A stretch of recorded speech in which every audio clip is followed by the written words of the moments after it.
Hello, I'm Erin Aid. This is Boom Bust, and these are some of the stories that we're tracking for you today. First up, the Russian ruble hit new lows on Tuesday despite a midnight interest rate hike. We'll tell you what this means for the global economy moving forward. Then Rick Rule is on the show. The CEO of Sprott Holdings sat down with me to talk about the natural resources sector. And Boom Bust all-star Mr. Jim Rickards, he dropped by our New York studio earlier today to weigh in on the global economy. Then in today's Big Deal, Edward Harrison and I are talking about tail risks and fat tails. It all starts now.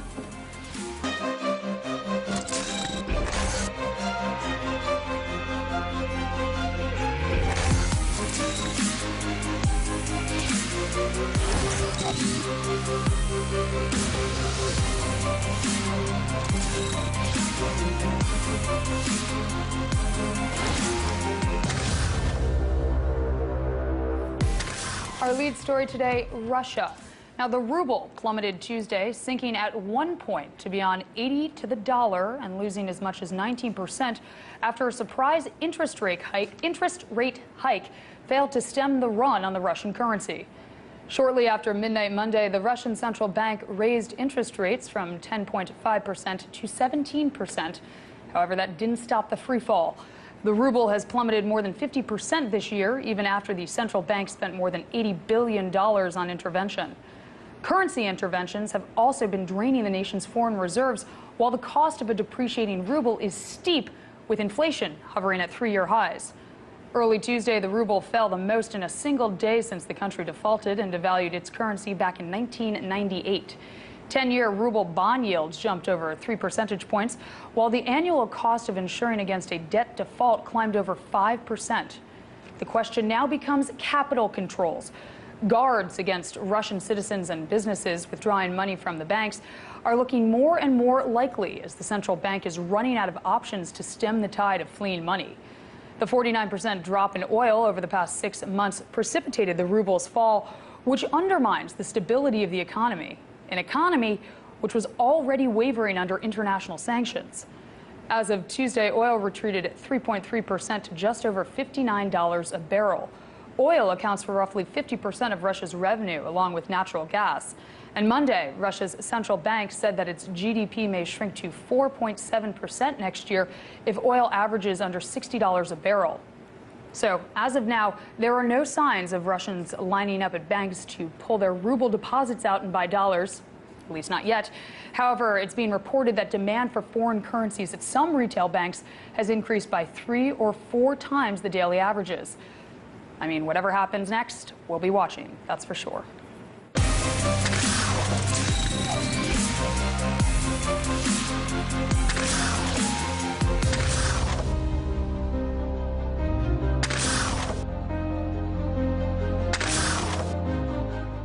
To get some insight into the natural resources sector, I sat down earlier today with Rick Rule, CEO of Sprott Holdings. Rick and I had a lengthy discussion about the energy markets, and I asked him how hedging will protect oil exploration and production companies moving forward. Take a look at the interview. Rick, with all the volatility ongoing in the natural resource sector, we wanted to get your view on where the pitfalls are today. So let's start with oil companies. I mean, obviously, that's a very big topic of conversation lately. And, you know, the Royal Bank of Canada has indicated that 35% of 2014 oil production in major and mid-sized upstream oil companies is hedged with an average price of $95.50 a barrel as of November. But some companies like Devon Energy have much larger hedges in place. So how much is this hedging going to protect these companies? I think the next 9 to 12 months will see some of the more prudent companies, like Devon, as you mentioned, protect cash flows reasonably well. The problem will be in the more aggressive producers. Some of the U.S. Shale producers, as an example, that employ too much leverage on the balance sheet, had capital budgets way in excess of their free cash flow, and we're playing the leveraged game, in other words, leverage to the higher oil price.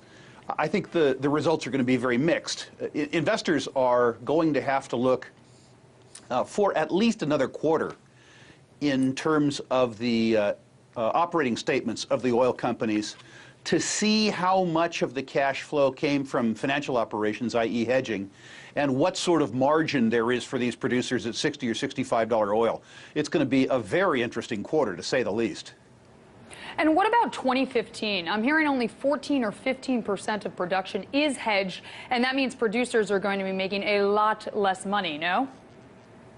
I think that's absolutely correct. You know, if you take a $90 pro forma into a $60 world, the $30 that comes out all comes out of margin. If you assume that these companies' all-in costs, including capitalized G&A, is $40 or $45 a barrel, at $90 a barrel, they were enjoying 50% operating margins. At $60 a barrel, it's much less pleasant, particularly when you're expected to return some of that capital to shareholders by way of dividend. Absolutely. Now, do you think energy names are oversold here, or do you see more bloodletting coming? I think that depends on the energy name. Some of the larger integrated producers will do reasonably well in this price environment. They have interesting businesses in that when the crude prices are high, they make money in exploration production. When crude prices are low, the margins in refining and marketing get fatter. So some of the senior oil companies will get through this fairly well. Some companies that are energy related, an example would be the midstream processing and pipeline transportation companies, will do fairly well. My suspicion is that if low oil prices sustain, the oil service businesses are really going to get slaughtered. The capital budgets for 2015, 2016 will get cut in a way that we haven't seen yet. Companies that have reduced their rig count, their active rig count from 20 to 15, may end up reducing it to 5, which will be okay for the producer. They'll limp through, but it would likely, in that case, be catastrophic for the oil service businesses. Rick, where are the buying opportunities in the natural resources space right now? Well, I think there are buying opportunities coming up in the oil and gas sector. I suspect by the end of 2015 that both oil and gas will be sort of parenthetically 4-letter words as opposed to 3-letter words. What's hated right now? I would suspect that coal is hated right now. Hated more because the decrease in natural gas prices will put additional pressure on coal. I think uranium is hated right now. I think that the platinum and palladium sector, which we've talked about before, at least in terms of buying the physical metals, has a pretty attractive outlook. And I'm reasonably attracted to the better precious metals producers. I don't think they're cheap, but I don't think that they're ever cheap. I think that the industry has gone about a quarter of the way that they need to sort of redeem themselves from their operating and investment failures of the past. And so that looks fairly attractive to me. And of course, I always like, although it's very difficult to play, the U.S. water business.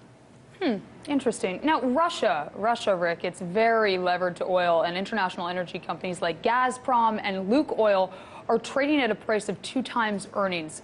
That's ridiculously low. So is this a buying opportunity?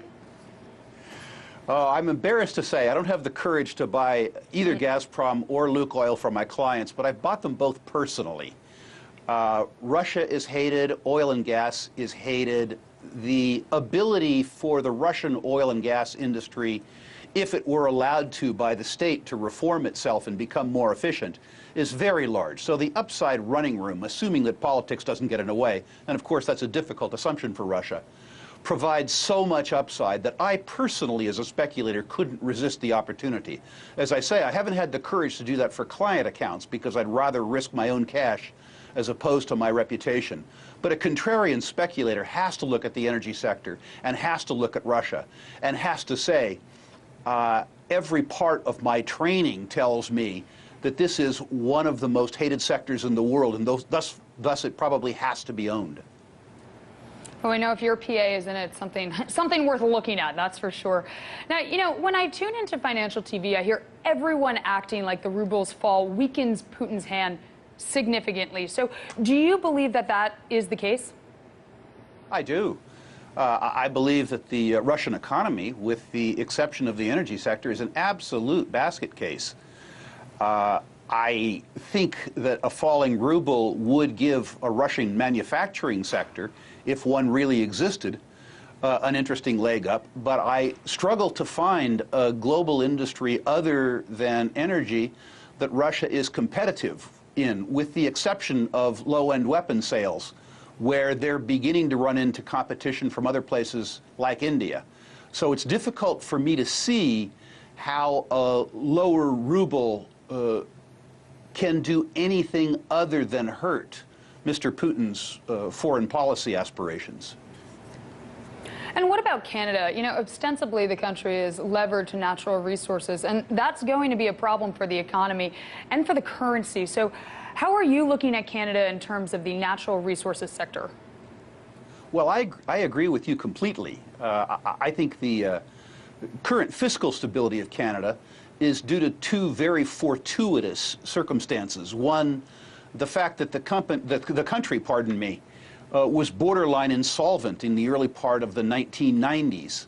The consequence of that was that Canada was effectively frozen out of credit markets and therefore didn't borrow. It wasn't that Jean Chrétien was fiscally prudent, it was that he had no alternative other than fiscal prudence. And the consequence of not being able to borrow is that they didn't. They were under-levered relative to other Western economies. The second great thing that happened, of course, is that Canada was richly endowed with oil and gas.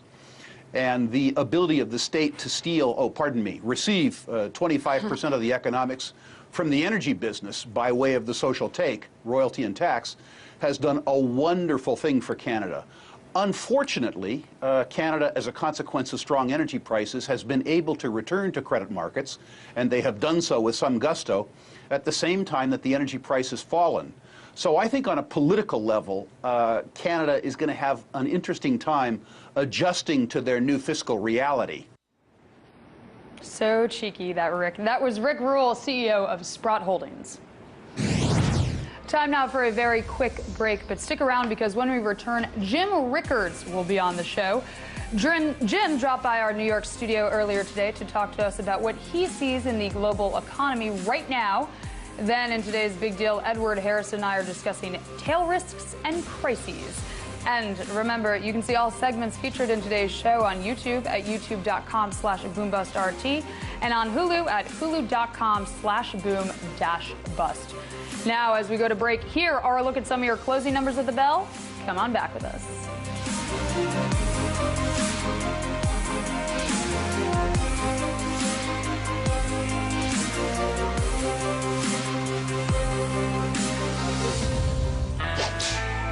Let's get something straight. John F. O'Donnell will do anything to piss off corporate vampires. Sam Sachs used to work on the Hill. Now he can smell a lobbyist from a mile away. Yeah, have a nice one. And I'm Lee Camp. I came here to throw truth in the faces of the powerful, because the truth is irresistible. Well, not to everyone.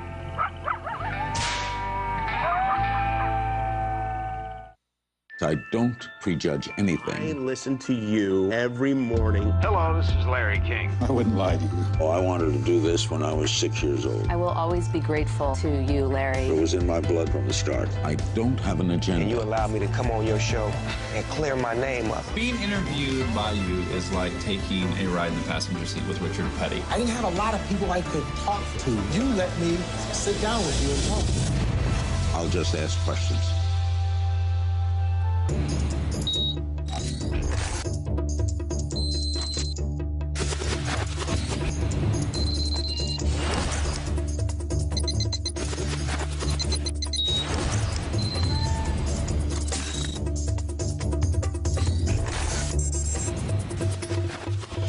Join me, Edward Harrison, and Aaron Aid as we discuss the myths, the rumors, and more importantly, the facts around the world's most fascinating new currency, Bitcoin.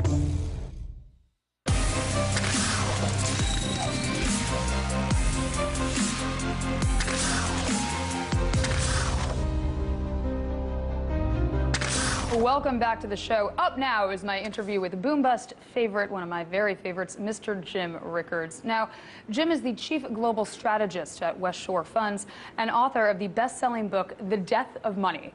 Now, I first asked Jim for his take on the juxtaposition between the decline in oil, collapse in the ruble, and the commentators that seem so bullish on the economy. Here's what he had to say. We had a near meltdown of the international monetary system in 1998. We had another one in 2008. You know, I'm a big baseball fan. I think 3 strikes, you're out. If we have another financial meltdown, we may not recover so easily the next time. So I agree with the idea that there are a lot of unforeseen consequences. Look, oil has come down, 40% just in a matter of months. That's one of the 3 largest, fastest declines in the price of oil ever. It's a very significant loss. Now, this whole idea that puts money in consumers' pockets, sure. I'd rather pay $2 for gas than $4 for gas. And if you use 100 gallons of gas a week, that puts $200 in your pocket. But first of all, it doesn't mean consumers will spend it. They might use it to pay off their kids' student loans or their own student loans. That's the first problem. It doesn't all go into consumption. But the second problem is it's a zero-sum game. For every winner, there's a loser. There are trillions of dollars of junk bonds issued by oil exploration companies and oil development companies since 2009 out in the marketplace that were priced on the assumption that oil would be between $80 and $150 a barrel. But with oil at 60 or even lower, some percentage of those bonds are going to default. Where are those bonds? Well, they might be in your 401k, and that's the problem. They might be in the banks. And so those losses are going to cascade through the system, and this could easily spin out of control. So I agree that there are unforeseen consequences and hidden losses. I'm not quite so sanguine that this is all going to work out smoothly in the end. Jim, you were at long-term capital management in 1998, so you know a thing or two about crises. Is this a crisis, Jim? It looks like the beginning of one. I have to say, I'm very slow to say, gee, it looks like a crisis, because I've seen big events happen and they just kind of go away and nothing bad comes of it. But this does have that familiar feel to it. In 1998, the last time Russia melted down, it ended up in my lap. I was general counsel of long-term capital management, and we were caught in the eye of the storm, had to be rescued by the Fed sponsored a Wall Street bailout, and I negotiated that bailout. So for me, this is sort of deja vu all over again. But remember, that crisis, which came to a head in September of 1998, actually started in Thailand in June of 1997. And then it spread to Indonesia, then Korea, then Russia. Then everyone was expecting it to go to Brazil, and up popped long-term capital management, a hedge fund, not exactly a country, but I guess we sort of played that role, and then that's where the crisis crystallized. So that's an example how it can take a year or more to play out, and it pops up in unexpected places. So we're seeing a financial meltdown in oil and in the Russian ruble today, but don't be so sure you know where it's going to end up. So what happens is people just kind of run for liquidity. They say exactly that. They say, there are going to be big losses out there somewhere. May not know exactly where they are, but just get me out of stocks and bonds, get me into cash, get me into some hard assets. I'm just going to go to the sidelines. That's what starts the liquidity crisis. So let's see. I don't want to be too, kind of melodramatic, but that's how these things start, and this could be a big one. Now, the latest decline in oil prices was precipitated by weak economic numbers out of China. So do you think China's growth rate is going to decline from here?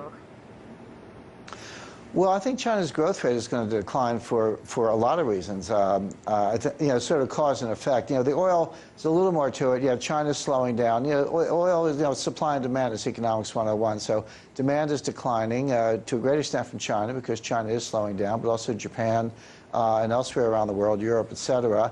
And then supply is going up because of fracking and technology, and OPEC is not cutting enough to support the price.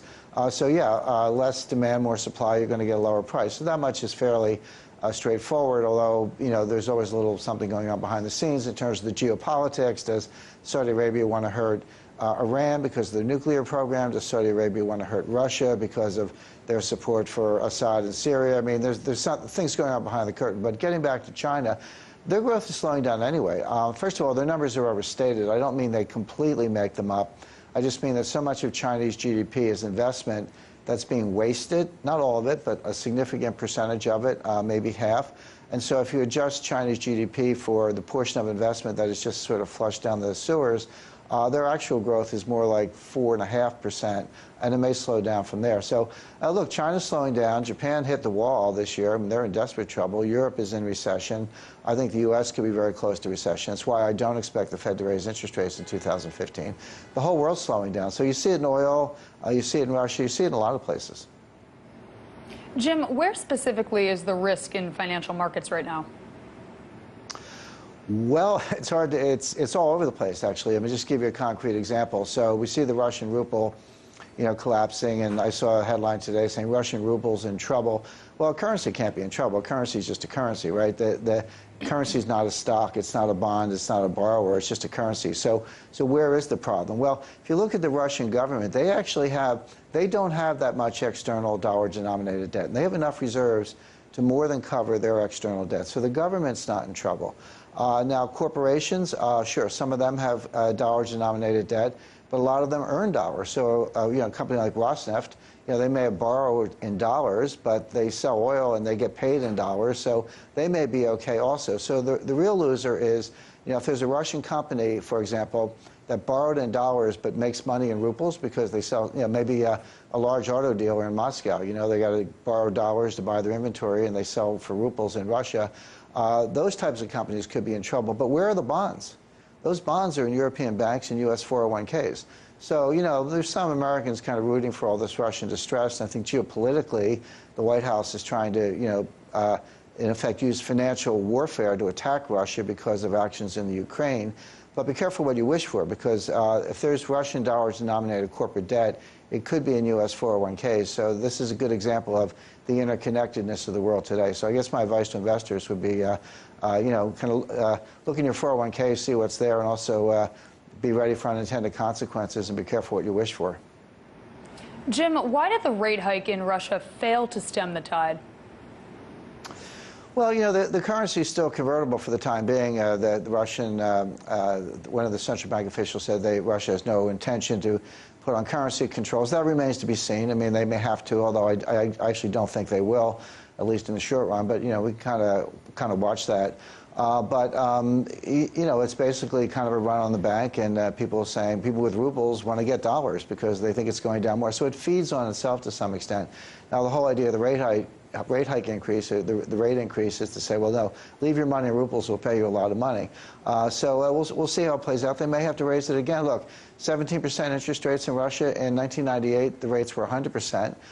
In 1980, U.S. rates were 20%. So 17% is not unheard of. And I do think that Russia has a competent set of central bank officials, and they're going to stay on top of the situation. It's, when you have a run on the bank, you can either shut your doors or raise rates. So I think raising rates is a smart policy move. That was Jim Rickards, Chief Global Strategist at West Shore Funds and author of The Death of Money. Time now for today's Big Deal.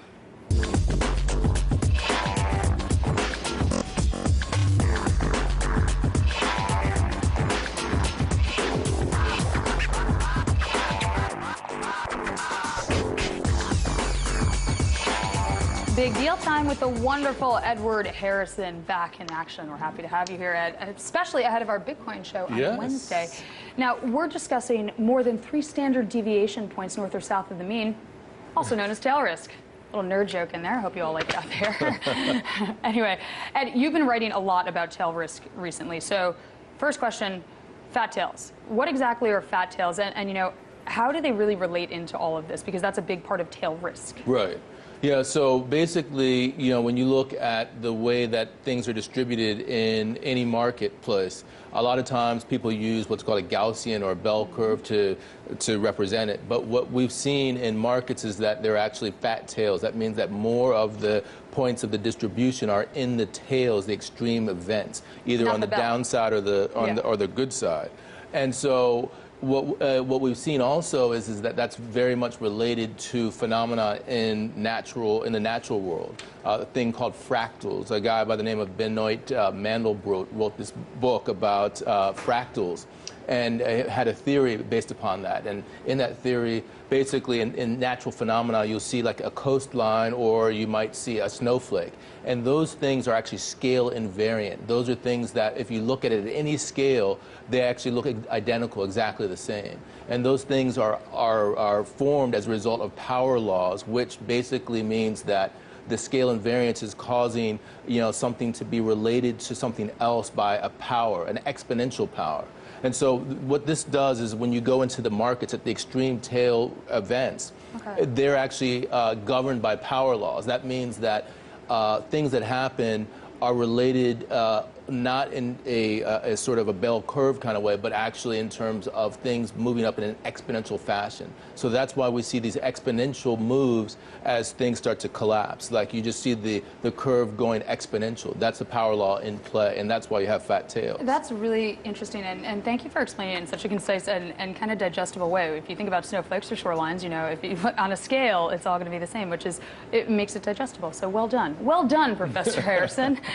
Now, I understand that you think that we're in this, heightened tail risk period right now. But, what's your view that zero rate policy kind of amplifies, zero rate policy, it's pro-cyclical, and that it amplifies volatility. What's going on here? What do you mean by that? Yeah, so basically what I mean is that you, whenever the economy goes into a tailspin, the central bank has the opportunity to lower rates. And what that means is that people or companies that are indebted have interest rate relief. That means that their debt payments are not as large as they otherwise would be because the central bank has dropped rates to 0%, or they've dropped them lower than they were before. But now we have rates that are at 0%, so there's no opportunity to drop rates any lower than they already are. And what that means is that the full measure, the full weight of the downturn falls on the worst creditors in terms of a gapping up of credit spreads, a gapping up of risk spreads, a gapping up of duration spreads. And so as a result of that, that means that the people who are the worst borrowers, the ones who are the riskiest, they have no ability to be able to reduce their credit, the amount of debt that they're paying. And so you'll see greater numbers of default. And that's what we saw in Japan after they went to zero rates. And I think that that's what we're going to see right now in the U.S. and elsewhere. It is really interesting. And, I want to ask you, how does this relate to Russia? Is it driving the psychology that kind of makes these outcomes more unpredictable?